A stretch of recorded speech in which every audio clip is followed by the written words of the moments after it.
what's going on, guys? Today I've got the all-new Canon 5DS that I want to review for you guys. This thing has generated a lot of buzz, and I'll be honest with you, I kind of only loosely followed the media buzz or the YouTube buzz about this thing leading up till now, because I pretty much knew from the get-go this wasn't going to be a camera for me. So why do I have it? Well, I've got a rather large shoot that I needed a second full-frame camera for, and I was down a camera body. Everybody I know is on vacation right now because we just finished up the 4th of July weekend, so I had to rent one. So since I was going to rent a second camera body, I figure why not go for this.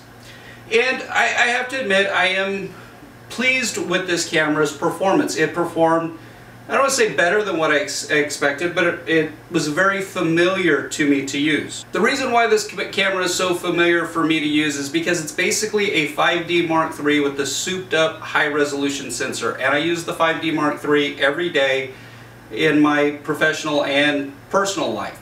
The 5D Mark III, everybody knows it's a workhorse of a camera. It does a lot of things very well, and this is really no exception. It performs really well.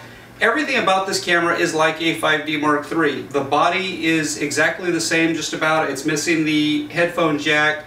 There's a few minor differences, but all the buttons are in the same place. This is actually the battery grip that I have on here is the battery grip for my 5D Mark III. That's because they're exactly the same dimensions, and everything about it is the same. The focus points are the same. It performs very well in autofocus, just like the 5D Mark III does, whether I was shooting in good light, low light. I think everybody pretty much expects that this camera is going to perform well in a studio or a commercial type of environment, but I wanted to see how well it performed in everyday life kind of situations as well. And since we had the 4th of July weekend, I took it out, photographed some fireworks, my kids running around playing basketball, doing all kinds of stuff. And this camera body just delivered in every situation that I threw at it. So, am I saying that you should run out and buy it? Well, not necessarily. Here's the deal with this camera. If you're questioning whether or not you need the 50 megapixel sensor, you probably don't. This camera is really suited towards a commercial photographer or a fine art photographer, somebody who's going to make really large prints. For everyday use, you're probably never going to see a difference between a 5D Mark III and this camera body. The 5D Mark III shoots at 6 frames a second, this shoots at 5 frames a second, so it's not a big difference. One of the big questions that people have had is the ISO performance and the ISO difference. This particular camera body, the 5DS, it caps out at ISO 6400. Whereas the 5D Mark III caps out at 25,000 something in the native ISO range. And so a lot of people have questioned, well, why is it capping out at that? Does it have poor low light performance, this and that and the other? I'm not trying to get into a pixel density debate, but all I can tell you is if you look at these images, I've got the 5D Mark III image on the left and the 5DS image on the right. These were shot at ISO 6400. With the same settings. If you zoom way in, it does appear that the 5DS has significantly more noise. The only problem with that, well, I don't want to say it's a problem, but I had initially thought, well, it performed poorly in high ISO situations.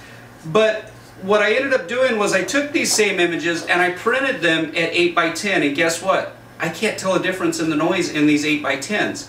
Now, Tony Northrup has done a video discussing pixel density and how to compare it and all that stuff, and that's a topic that is extremely complicated. I'm not even trying to delve into that here in this video. So even though it does appear when you magnify the 5DS images at a 1:1 or a 3:1 ratio, it does appear that the 5DS has significantly more noise, but the question is in the real world, are you actually going to see that? And like I said, there's a whole pixel density debate and whether or not you need to scale images and all that to compare them.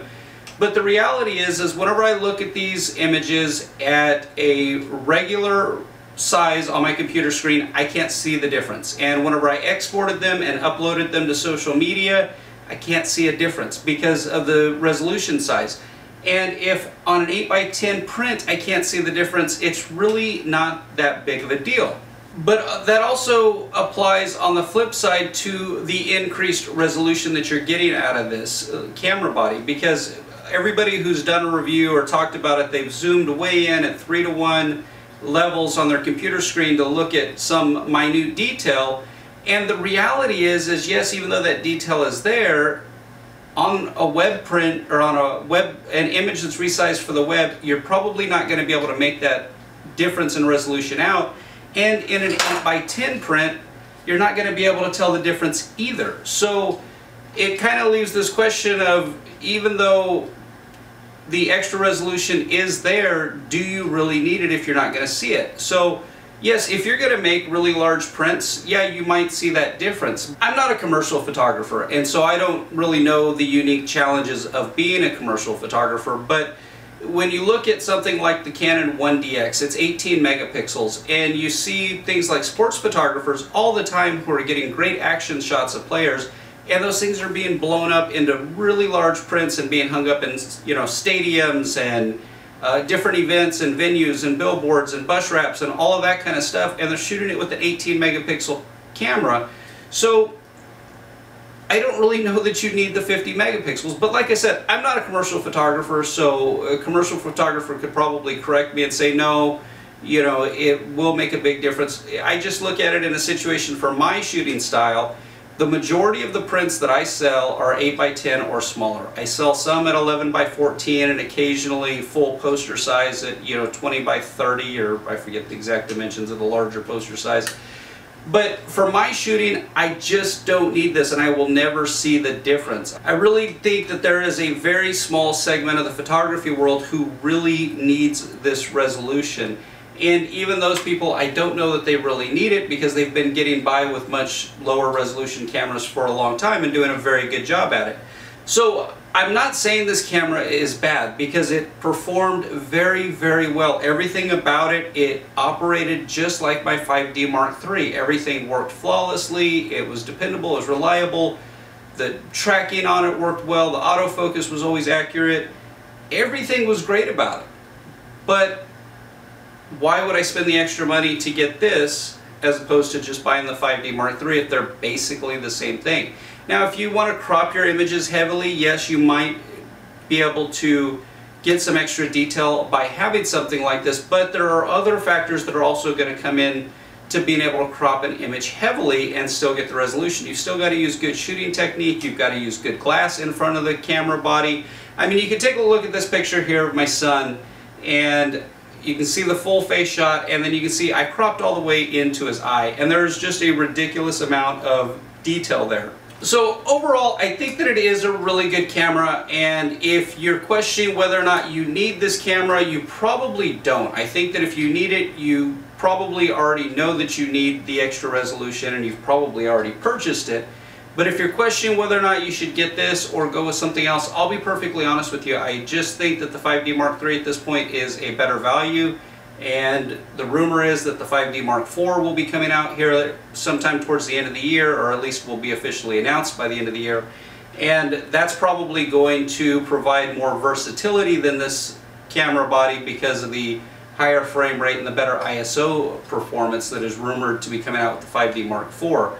But overall, I've been very happy with the performance of this thing. I do like it, but like I said, I just don't think that it's a camera that most people need. I think most people just simply don't need the 50 megapixels. So I hope that helps you guys out. If you guys have any questions, leave me a comment below. Thanks for watching.